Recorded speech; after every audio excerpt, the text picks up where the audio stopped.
Another great week of football has just ended, and what a beautiful week of football we had. Some shocking games, some quite interesting games, some controversies.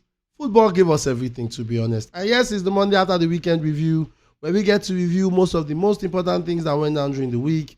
And we will be starting off with the Serie A. But first off, here are the results of the games that went down during the week. We had some pretty awesome games from the French League down to the Premier League and to the FA Cup. A lot of things went down. So let's get into it. First off, we're starting from the Serie A, where there have been controversies at Lazio that we need to talk about at this point, because I do feel that when fans tend to, do things that they shouldn't be doing, it's worth bringing out to limelight. Now, one of the players that have been in constant criticisms in the past few weeks by Lazio fans has been Ciro Immobile over the poor performances at Lazio. Let me put this in context to you. Current Lazio sits ninth on the Serie A table, having 6 losses and 4 wins, and it has been a cause of concern. But this is what happened before the game against Rossoneri on Sunday.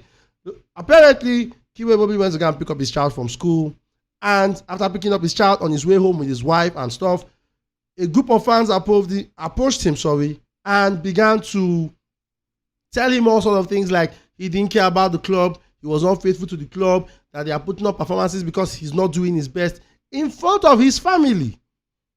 Now, there's a lot of things you do not say to a man in front of his family, because those kind of things can kill the player's morale towards that club, and that is what Lazio fans ended up doing to Ciro Immobile, which I will not lie was very wrong.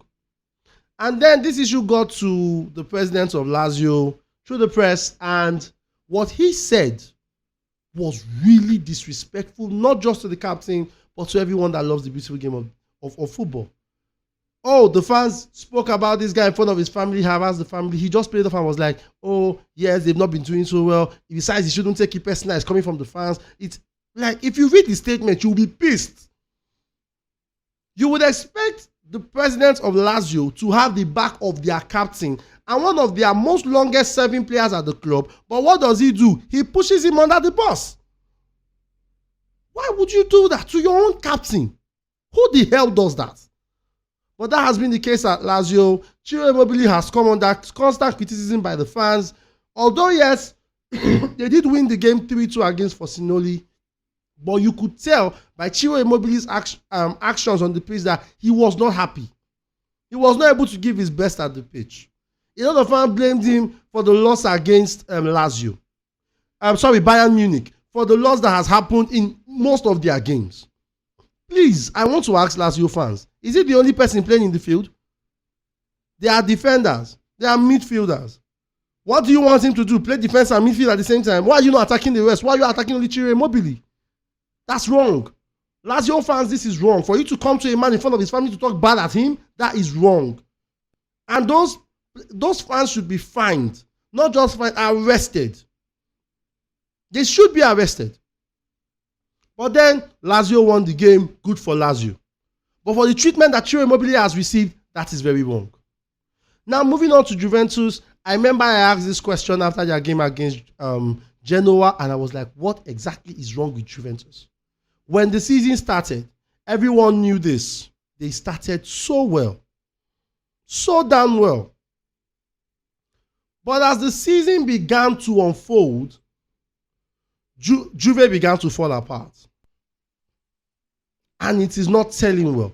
The player who even tried to pull up some kind of fight for Juve was Chiesa. And I've said this thing before. Chiesa, you need to leave Juve. You are a great player. You could do something elsewhere. Come to Barcelona, for God's sake. We have better use of people like Chiesa. Chiesa has been doing so well. Danilo, I can't complain. He's been a good player. Locatelli has always tried his best to make sure that the team is doing well. But the rest of the players, they are bang average. Bang average. And Juve is right now playing like an average team. Imagine the old ladies, one of the big clubs in Italy, playing like an average team. It's disappointing to watch. But then, let's see how it goes. 9 games to the end of the season. Will they stay in the Champions League? Would they stay in the place where they qualify for the Champions League, or would they end up in the Europa? Only time will tell. But moving on, we move to the La Liga, where two great big teams played their matches, and we'll start with Real Madrid versus Osasuna. Great game. I was pretty impressed with how well Madrid came out for that game. As a Barcelona fan, I know a lot of Barcelona fans are surprised that I'm giving Madrid praises for their performance, but they were impressive, and they have been impressive. I'm a football fan as much as I'm a Barca fan, and when I see a team play good football, we must agree that they are playing good football. With the amount of injury issues Real Madrid has had, from the goalkeeper down to their defense, down to their midfield, you really have to credit what they've done. So how many stepped in for Militao and has been nothing but excellent. Kappa got injured, they brought in the third goalkeeper. He's done his best. Jude Bellingham has been injured, but for some reason they found a way to keep playing. You've got to respect this team. My special praise goes out to Tchouaméni and Valverde, who, no matter how bad that game is, the two of them are two constant people in the midfield that do not stop working. If you ask me, Madrid has more than one box-to-box player. These two keep going back, forward and backward almost at the same pace. And they are excellent in their performances. They bring nothing but perfection to the game. Camavinga, has been nothing but excellent. The way he tracks back to support the defense, the way he goes forward to support the attack, it's been beautiful to watch. Valverde and his creativity. Valverde has been creative.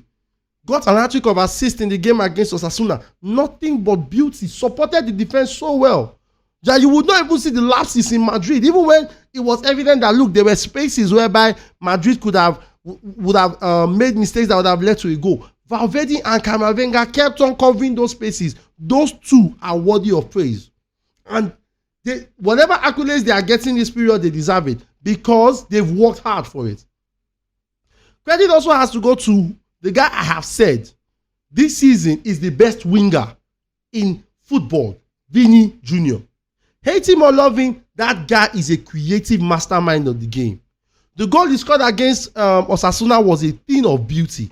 Great goal, great run, great finish. The timing on the finish was perfect. That space was too small. Certain players would miss from that angle, but somehow he found a way to squeeze in the ball. Beautiful goal from Vini Jr. What a game Madrid played. I am impressed with Madrid as a Barca fan. Good game. At this point, we concede the league. I don't see Barcelona clearing the gap unless mistakes are made for Madrid, which honestly I doubt. Now, people have asked me why I'm not talking about Ada Güler. Great player so far. He's played some games coming off the bench. He scored in one and had that beautiful ball he played from the center of the pitch to the opponent's goal. And people were like, oh, I have to talk about Ada Güler and make a video. I'm not talking about Ada Güler for now. Reason is simple. Before I start talking about you that, oh, you're this or you're that, I have to see you play more than 1 or 2 games. Ada Güler may be good. I can't doubt it. He said he was one of the great players at Fenerbahce. I won't argue. I haven't seen him play a full game. When I see that, then I'll comment on Ada Güler. But till then, I feel the boy may actually be the talent that people are saying he is. But till then, my fingers are crossed on him and I'm sitting on the fence. But then we move on to the Barca Atletico Madrid game. And let me say this. And I said it before and I will say it again. When you want to beat Atletico Madrid, come. Barcelona will teach you how it's done. Come to Barca. We know how it's done. Did you watch the way Barcelona played Atletico in their home? Now, put this in context. Atletico had not lost in their home in the league. But we came to that stadium. We dominated them. First off, shout out to Cabrisi. He was impressive in the Champions League against Napoli. Came up against Atletico Madrid and was nothing short of impressive. Same as Fort. Fort was actually impressive in left back. When I saw that guy there, I was a bit pessimistic whether we would win the game or not. But damn, that boy put up a good performance.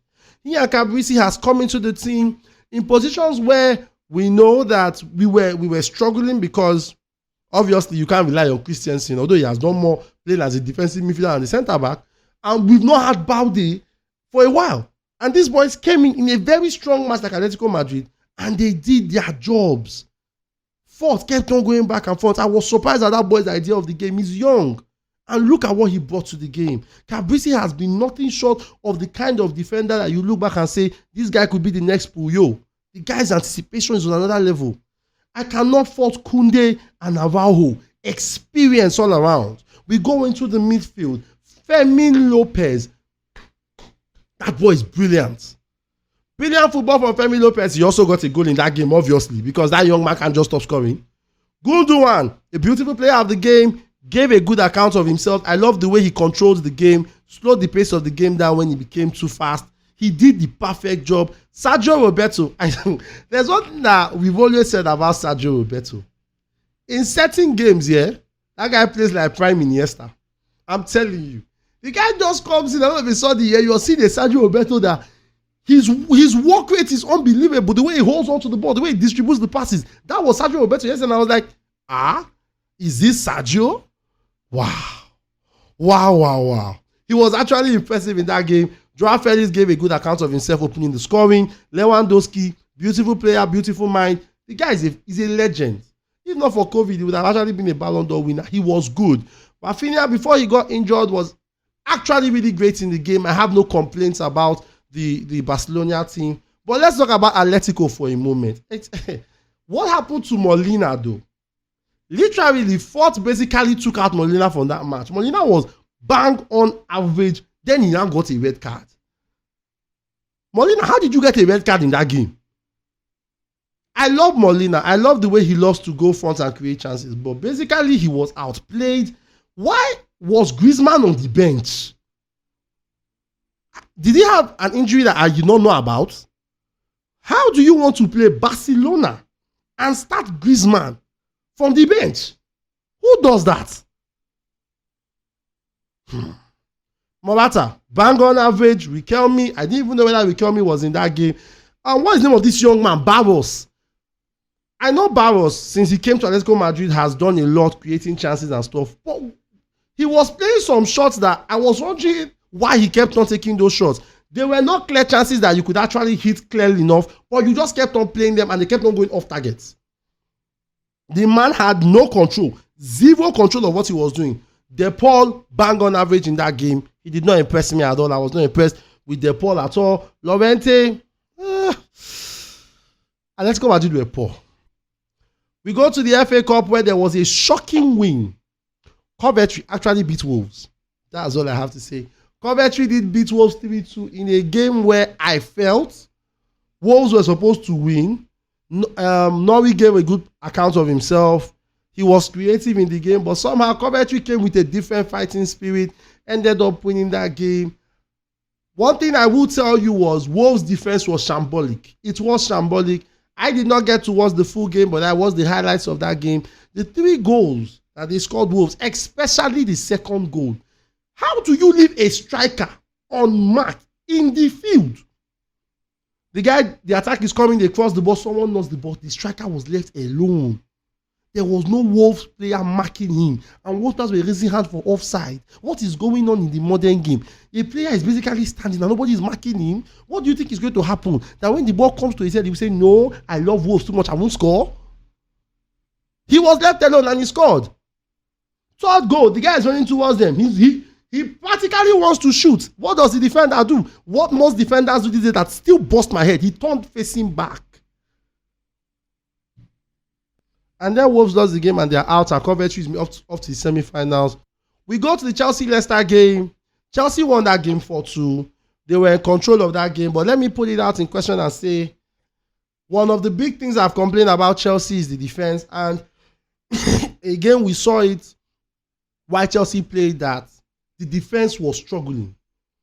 2-0 up. But before we go into that, let's stop for a moment and talk about Raheem Sterling. Raheem Sterling was bang on average in that game. He didn't do too well. He was poor. First off, blocked a shot by his own player. Missed a penalty, missed a 1v1. Really sad to see. But then the coach came into... the coach gave his support for Raheem Sterling. So he said, we need to support him. He's an amazing player. He has more than 10 years Premier League experience. The contribution was good. It was a little bit unlucky with some action, but we are a team and we need to be there for everyone. Respect to Pochettino for trying to support Raheem Sterling in that game. But this is the fact, Pochettino. Raheem Sterling was not average, he was poor in that game. Yes, he gave the assist, which Cole Palmer scored as the second goal, but his all-round performance, if he were to be put in a rating, it would be 4.5 over 10. It was that poor. He couldn't beat anyone 1v1. His runs were pretty average. The second goal, it was because Leicester made a stupid mistake that the chance came off. But then, we've always complained about the fact that Sterling has tended to slow down whenever it comes to smaller teams. But when big teams, when they are playing bigger teams, all of a sudden, Sterling becomes prime Nima. How that happens, I honestly don't know. But Chelsea did give a good account of themselves. I don't want to go about Chelsea's defense because I've said it so many times. They are rubbish. The Sassy is terrible. I've said it so many times, so I'm not going to that. But fast forward to the game, the players did pretty well. 2-2, Chukwuemeka came off the bench, gave a good account of himself, scored in that game. Madueke's goal against Leicester, the fourth goal of the game, quite good. I enjoyed the goal. Do I see this Chelsea team winning the FA Cup? Only time would tell. I think they are a pretty good team. I think they can do it. That is if they can be consistent. Because one of the things Chelsea has struggled with this season is consistency. You win games that you feel that they would lose, and they win games you feel they will lose, and they lose games you feel they will win. But then here was Pochettino's speech after the game where he said, people should understand that we are building a new Chelsea, new look, 9 months here. We go to Wembley 2 times in 2 different competitions. We need to enjoy and we need to trust more. Well, Pochettino, we are looking at you. We hope you win this one and give Chelsea's fans something to smile about. If you don't, that's entirely up to you. Moving on to the French league where Kylian Mbappe cannot stop scoring. And Kylian Mbappe did what only Kylian Mbappe can do. Apparently, Kylian Mbappe has now scored 24 goals in 24 League One games and has now scored 38 goals in 37 games in all competitions this season. Kylian Mbappe is on another level right now. That man is setting himself up for what? A Ballon d'Or win. Is Kylian Mbappe in pole position to win the Ballon d'Or? Yes. Do I think he's going to win the Ballon d'Or? If Man City does not win the Champions League, he is most likely going to win the Ballon d'Or. Man is scoring at an incredible pace, and the only person that seems to be pursuing him at this point in time is Harry Kane. But Kylian Mbappe is good, and this begs the question: if Kylian Mbappe can do this with a struggling PSG team, imagine him in that Madrid team. Mommy, I'm scared though. If nobody is going to say that they are scared, me, I'm scared though. Seeing Mbappe play for that PSG, for that Madrid, sorry. I imagine Madrid's lineup next season: Vini Jr., Mbappe, Rodrigo, Jude Bellingham, Camavinga, Modric or Cruz, or Ada Goulet, or Tchouaméni. Show you how much they are in the midfield. And we hear there's a rumor that Davies may join them. Davies or Bayern Munich. Imagine Davies joining them. Davies, Militao, Rudiger, Valquez or Cavaja with Thibaut Courtois in goal. Look at that team. Yeah. Football go out next season, no. But then football is football. They go still lose. Leave that thing. But then we have to give credit to Kylian Mbappe and how well he has done this season. Moving on from that, the big game of the day, Manchester United versus Liverpool. The game was a great game with loads of excitement, to be honest. If they told me Manchester United would win that game, I would pretty much disagree and say there was no way Man United would win that game because, yes, they got the first goal of the game, but then Liverpool equalized through McAllister, and the second goal came from Mohamed Salah. And at that point in time, I became less optimistic about Man United's chances of winning that match. But then things began to turn around. But let's for a moment dissect this game properly. Let me firstly say this. Liverpool went to that stadium overconfident. They felt that game would be an easy walk in the park. So for some reason, when they started leading in that game, they began to joke with that game. Liverpool would have easily ended that game in the first half. They had the chances. They created the spaces. But what did they do? They just kept on going forward, having chance to create something, and doing nothing. For some reason, maybe they felt Man U wouldn't equalize. The game became 2-2. Pretty tight. All of a sudden, Liverpool scores again. Now, from this point in time, I'm even sure Man United fans would have just and be like, there is no way they can win this game. But for some reason, Liverpool begins to joke around with the game, knocking the ball aimlessly, not trying to push for another goal. Man United equalized. Man United scores again, and all of a sudden, Liverpool is pumped and trying to equalize at the same time. It doesn't work that way. Liverpool gave out that game. That was why they lost that game. They would have ended that game in the first half. The likes of Salah, the likes of Diaz, the likes of Darwin Núñez. I respect Salah a lot. I respect the fact that Diaz is a player that is hardworking and Darwin Núñez, but they were terrible in that game. They did not play well at all. Liverpool fans, you can agree with me when I tell you that Salah did not have a good game. Yes, he did score, but he did not have a good game. Diaz was bang on average. Darwin Núñez was making runs, but none of the runs were looking like anything that could create goal-scoring chances. No arguments there. And it affected them at the end of the day because they lost that game. And now Liverpool are out of the FA Cup. But then, I have to stop for a moment and appreciate the performance of Manchester United. Garnacho. This young man came into the game. He gave his all for that game, I won't lie. He wasn't perfect though. There were times whereby it was as if he wasn't in the game. But every time Man United were going forward for an attack, he was in the mix. Garnacho was in that mix. And he came out clutch in the moments where he needed him. He gave the contribution for the last goal, which was quite important. Marcus Rashford, he was bang on average, but found a way to score in the game. He missed a chance to have actually ended the game in regular time, but ended up covering for that by scoring the third goal, which was the equalizing goal to push the game forward, which shows that as bad as Man United are, if they were to just continue attacking, maybe they would have done more better than them sitting at the back to defend, which was one of my biggest problems with Man United this season. You look at the game against Liverpool, they came out to play. And they were able to go toe-to-toe with Liverpool. So why haven't you been doing that all season? Why have you been defending? Why exactly have you been defending when you can attack like that to get results? But they kept on what? They kept on sitting back, absorbing pressure, and losing games. I tell you this, if Man United can keep playing the way they played against Liverpool yesterday, they will get more results than them sitting back to constantly defend.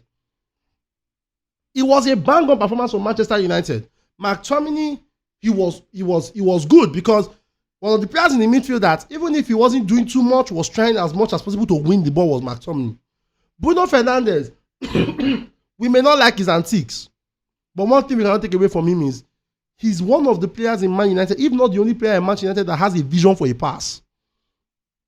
And that vision was necessary for them to win that game.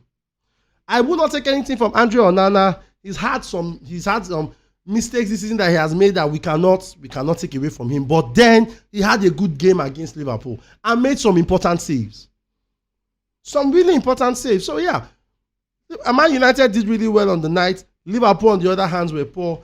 And let it be known to Liverpool, you have not won the league yet. Liverpool needs to understand that they have not won the league yet. One slip up, Arsenal and Man City will pounce on it quick. And let it be known that neither of these three teams have played Tottenham yet.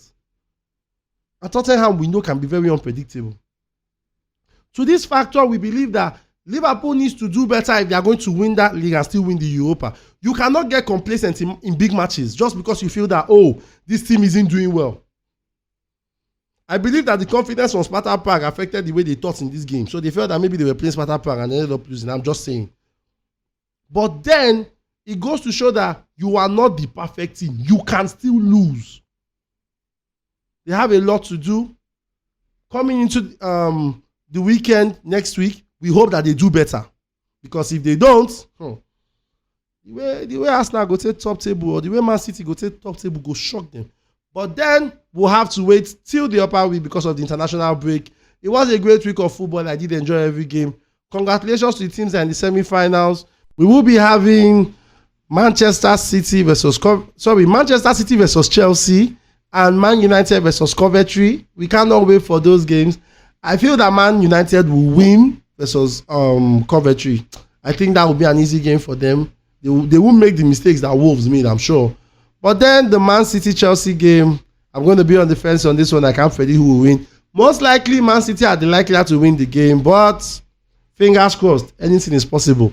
This is football. It's been an amazing week of football that has just passed. We cannot wait for the next Premier League season.